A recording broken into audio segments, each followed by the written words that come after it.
Agostinho de Hipona ou Santo Agostinho.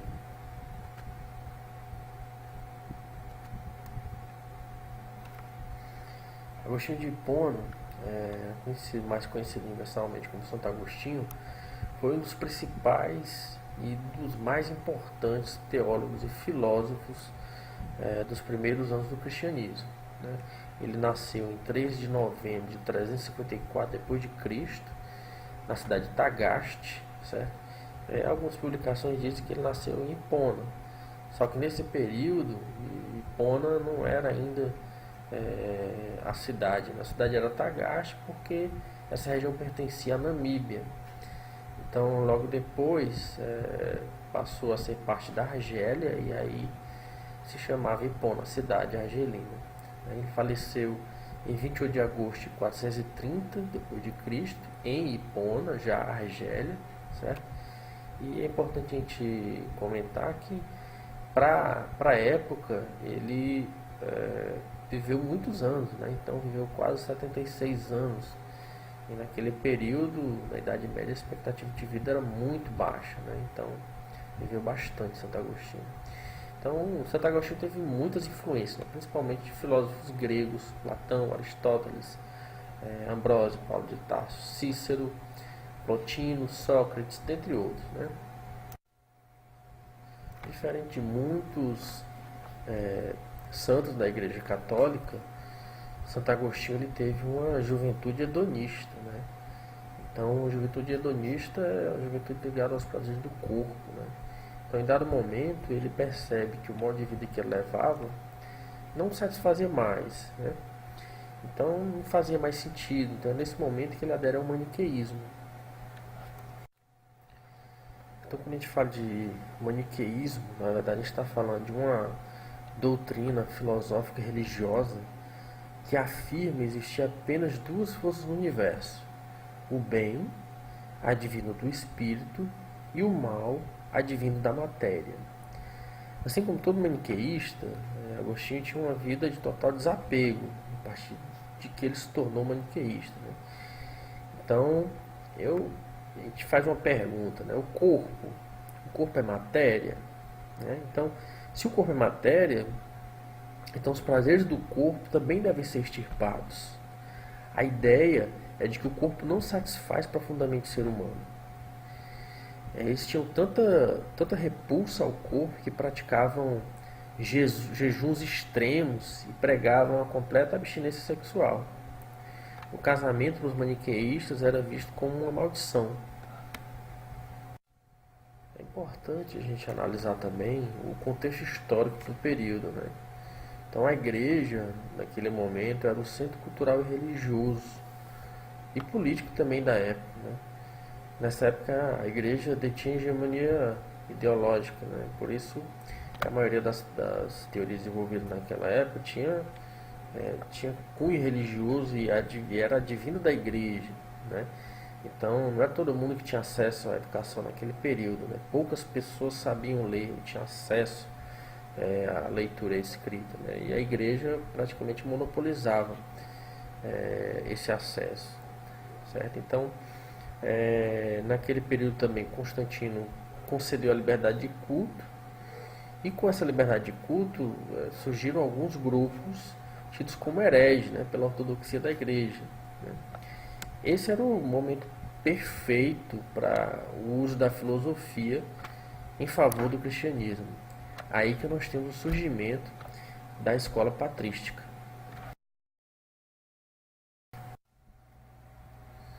Então, o que foi a escola patrística ou filosofia patrística, né?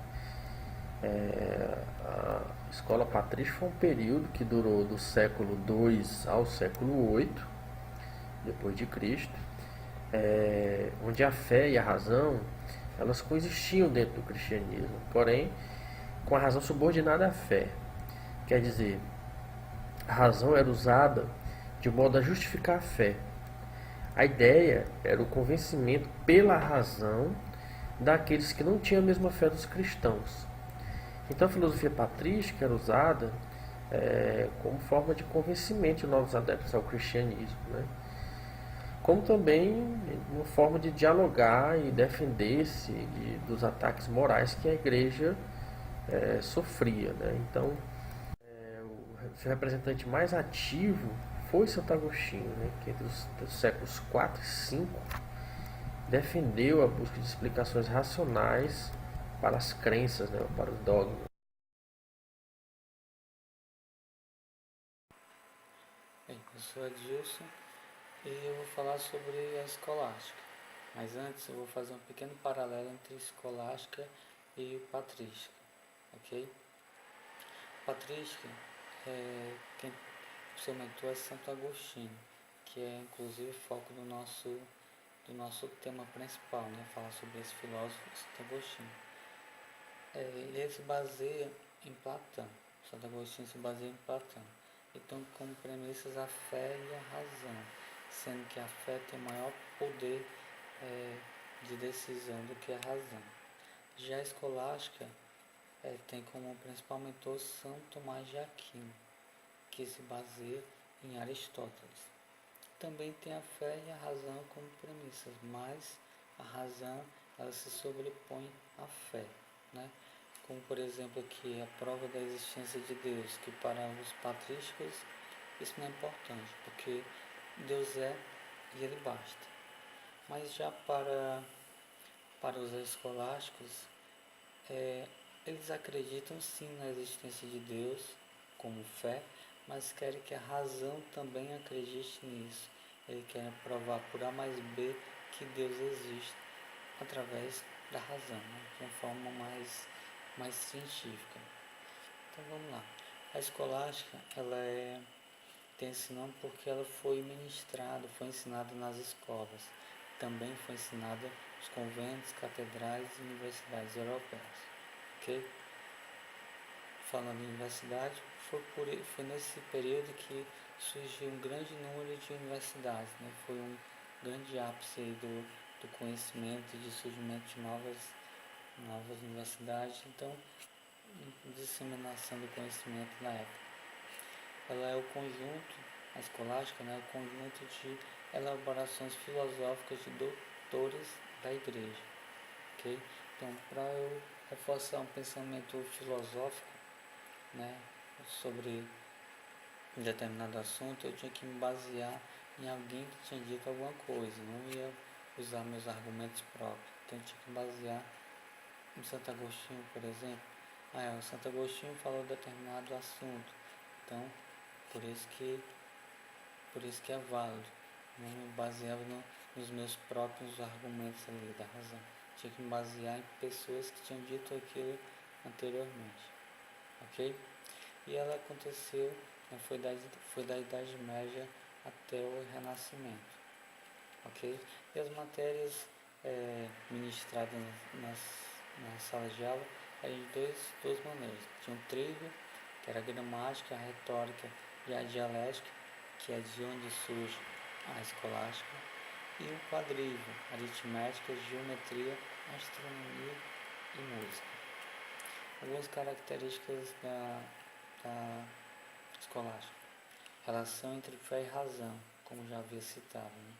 Desejo, pensamento e probabilidade da existência de Deus, verdade da fé com a razão humana, revigoração da religiosidade através de argumentos intelectuais, né? Reforçando o que eu já falei, né? Acredita em Deus, mas tem que reforçar pela razão, ok?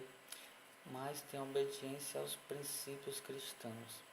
Tem a difusão de valores e costumes doutrinários pela Igreja.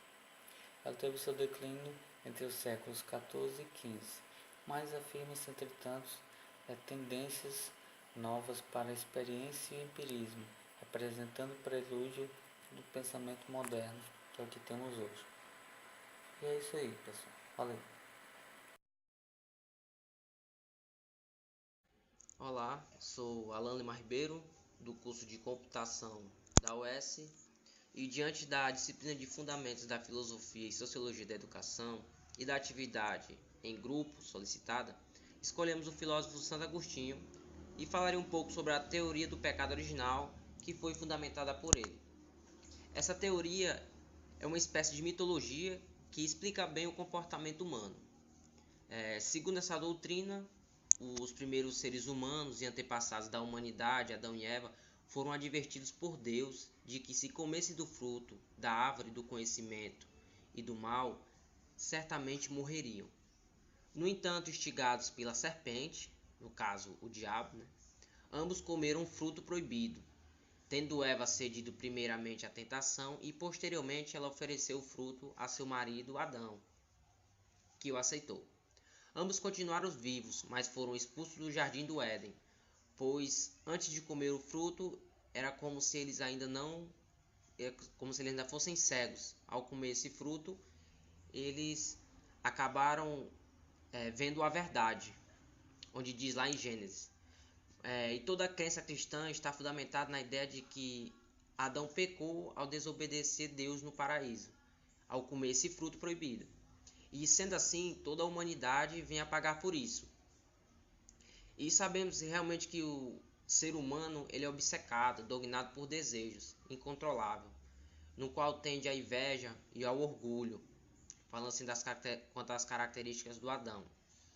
E, além do mais, existem polêmicas quanto ao significado real dessa narrativa, como o fato que tenha realmente acontecido e como constituiria tal pecado. E algumas denominações cristãs recentes chegam mesmo a negar sua existência.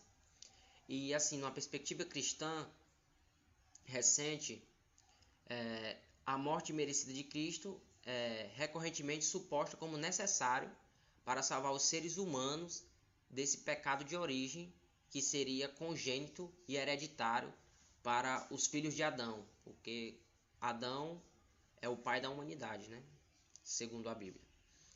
As doutrinas a respeito do pecado original têm sido historicamente um dos principais motivos para o surgimento de heresias, contradições e cisma entre os cristãos, desde os primeiros séculos da era cristã. E várias interpretações divergentes sobre o significado dessa narrativa, que contém no livro de Gênesis, foram dadas por teólogos, antropólogos e psicanalistas. E Santo Agostinho partiu da ideia de que Deus é um ser do bem, e tudo que Deus criou é bom por excelência como homem, que goza de plena perfeição e liberdade, flexível ao bem e também ao mal, antes do pecado. E a natureza do homem ela foi criada no princípio sem culpa e sem nenhum vício, mas depois da queda, o homem perdeu sua primeira condição santa, justa e forte, causada pela desobediência do primeiro homem, Adão, contra a ordem de Deus, ao comer o fruto proibido.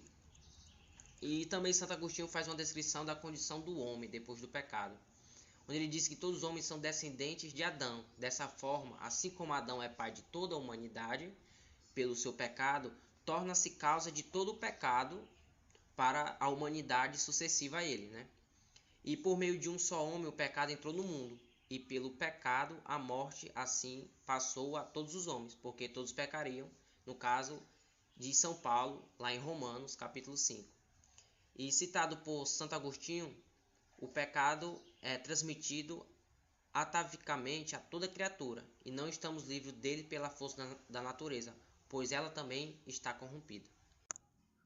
Deus não é para Santo Agostinho causa do pecado, pois foi o próprio homem que fez mal uso do livre-arbítrio que Deus concedeu a ele, no momento da sua criação.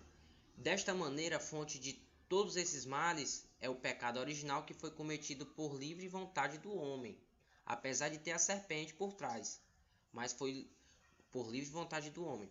E antes da queda, o livre-arbítrio era flexível para o bem e para o mal. Mesmo com o pecado, o homem continua com seu livre-arbítrio, mas este totalmente diferente daquele que se encontrava no primeiro homem. Agora, suas escolhas se restringem a uma gama de amores viciosos e maléficos, segundo o grande filósofo Santo Agostinho.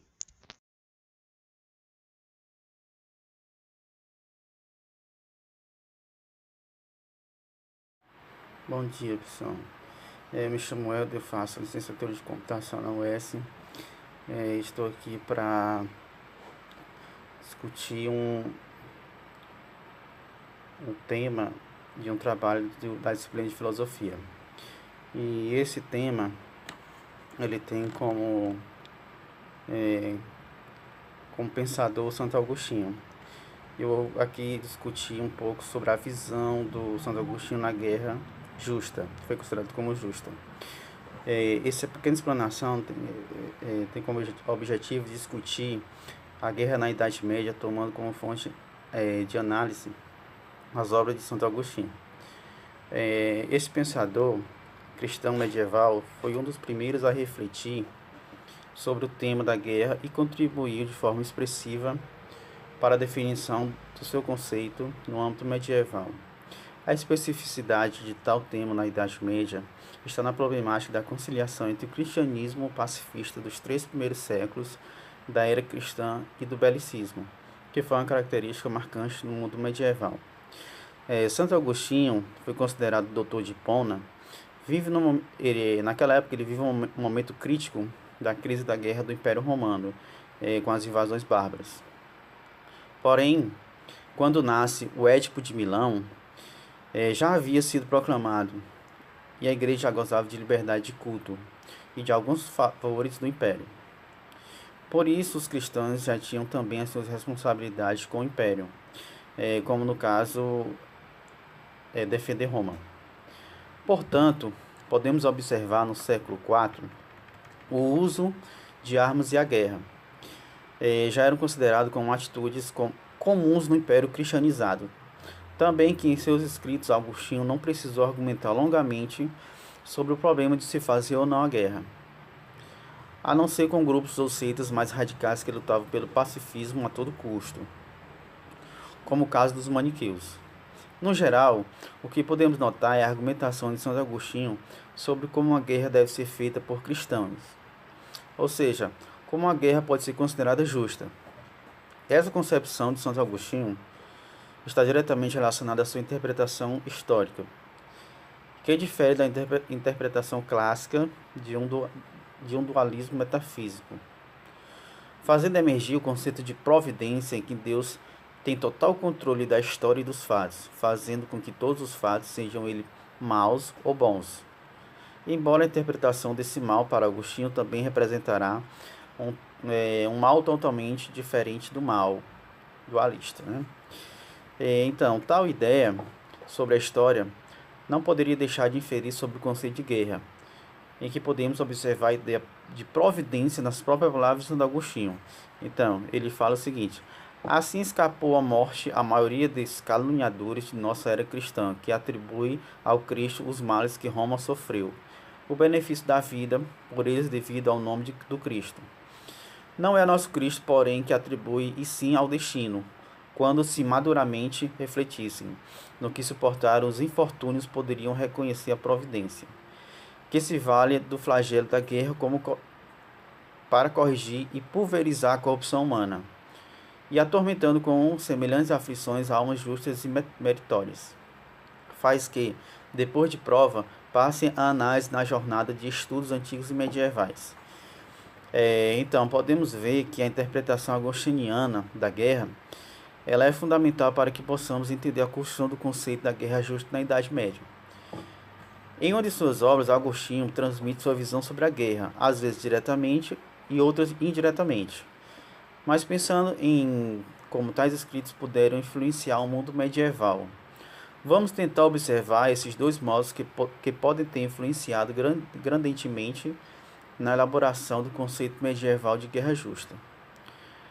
Podemos ver também um posicionamento mais direto de Agostinho no 3º volume de uma de suas obras de maior prestígio, que no caso é Cidade de Deus, escrita durante as invasões bárbaras do século IV e V, o que dá certo peso à sua argumentação sobre a guerra.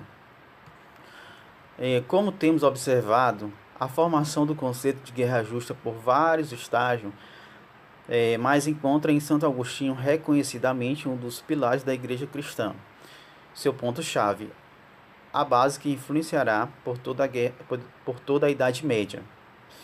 O pensamento militar é diretamente relacionado ao cristianismo e ao que posteriormente alcançará o seu clímax com a ideia de guerra santa.